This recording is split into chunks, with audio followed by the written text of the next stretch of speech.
for as long as I want. Okay.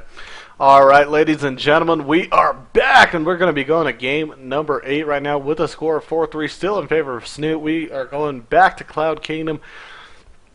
Pretty sure that was the second map we played in today's 10-game series, so here we go. Both players are ready. I am ready. And here we go, guys. Starting over here at the bottom left side, representing Keratin Gaming, we got the Green Terran, Lucifron. Yeah, check that out. His opponent at the top right, leading this series 4-3 at the moment, representing Gamers League, we got the Red Zerg Snute. Check out that hatch, man. So pretty. So pretty on lower graphics, you know. I don't know. This is actually kind of a question I'm asking myself, and this could actually go to the viewers as well. Do you guys personally care for like how high the quality and like texture is like in the actual game itself? That's actually something to me when I personally watch streams and stuff like that. Not exactly too picky of it. I don't need the extra effects and whatnot. Basically all I'm looking for is good games, good strategy, and good play. The graphics don't really kind of, you know, entice me that much more. So a little bit of question to the viewers, see if you guys personally, what's your take on that? So feel free to let me know in chat. Meanwhile, right now, Lucifron is going to be going for 1 Rax Expand, sending an SCV to Scout already, and putting down his first Rax. Originally we saw today, Lucifron tried to do a proxy 11-11 over here comparatively, except they were basically they were swap positions, so he tried to do an 11-11 over here.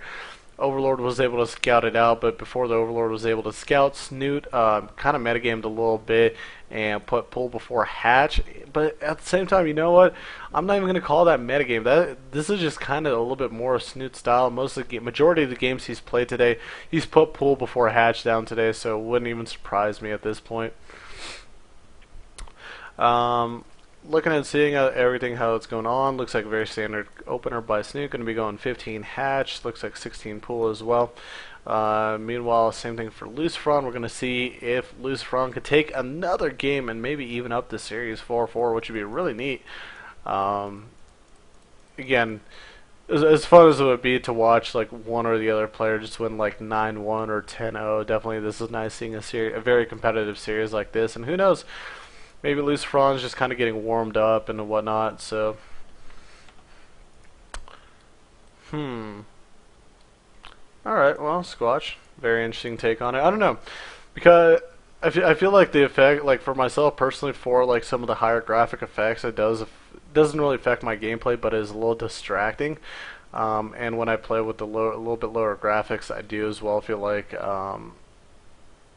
I do feel as well like it plays and moves smoother. So here we go. First Marine kind of coming out over here, just putting a little pressure on Snute, and again, Bunker not able to get form. This is what exactly I was thinking he might try to do last game. At least with 1 Marine, just be a little bit of a pest delay, just a tiny bit of mining time. And again, here we go. He's going to have to cancel the Bunker, and looks like Snute's just going to lose Salone up. Looks like cancel coming out a little bit early, and this first Marine's got to run back home, man. It's a chase back home. The poor Marine, poor guy, is gonna have to run all the way back home. Lucifron, meanwhile, gonna be doing very standard opener as we did see last game. She's gonna go into Reactor Hellions, but a little bit of a problem. He needs to finish up this base really quick. If Snute's very focus heavy, he might be able to take down this building SCV. But great pull by Lucifron. He should have enough units to be able to hold this off. Great micro, really utilizing the SCVs very well. And a lot of these lings are in red health, so the SCVs should be able to do a good amount of damage.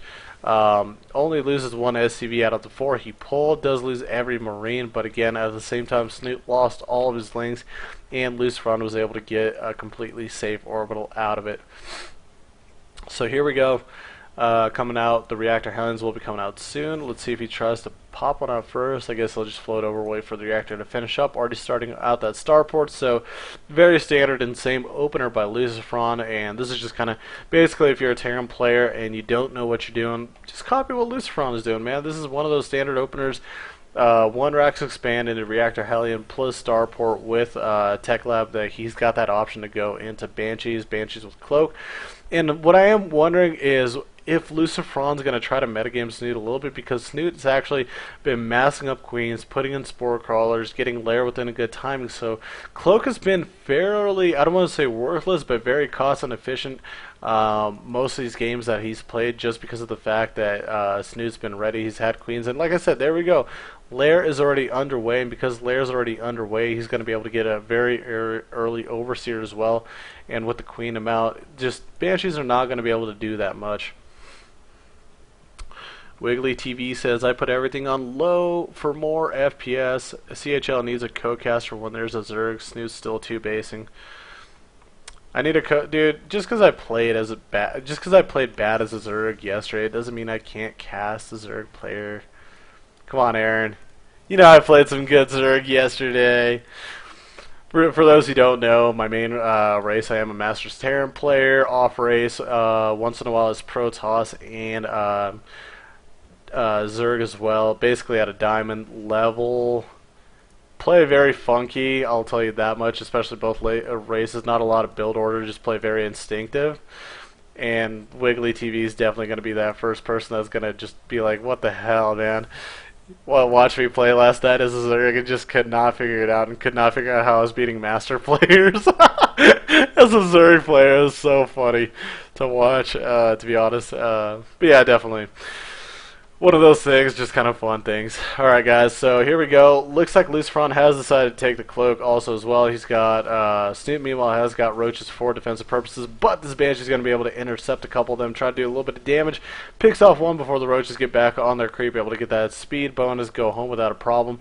And this is actually really interesting. Snute's still sitting on 2-base, and typically when this happens, this usually is a Roach Ling all in, or a Spire is going to pop out. But at the moment, it looks like Lucifron has defenses. He's got a Banshee and just going to basically contain. I would assume he's just basically going to contain Snute to 2 bases as long as he possibly can. Overseer is out, Queen's out, so you can't really do this weird little Ling Hellion pressure because the Roaches will take out the ground units. The Queens are going to be able to focus down the Banshees, and at this point, Lucifron should just play a macro game. I mean, he's already got most of his add-ons for his barracks. Needs probably to add a tech lab onto the starport to try to get the double medevacs if possible. And oh, Lucifron, please pay attention. Do not lose those Banshees for free. There are actually no spores, so right now these Banshees are going to have a little bit of a free reign. These Queens need to get over with this Overseer, and a few shots able to get picked off, as we see. And great movement by Lucifron, able to pick off a lot before taking even any damage. As we look, one Banshee's already got 7 kills, the other one's got 3, and now he's going to be able to get a few more into the main. Great control by Lucifron, even if he does lose these Banshees, which he actually might not if he controls them very carefully. Loses one already. He needs to focus down maybe one more drone, but no, decides not to.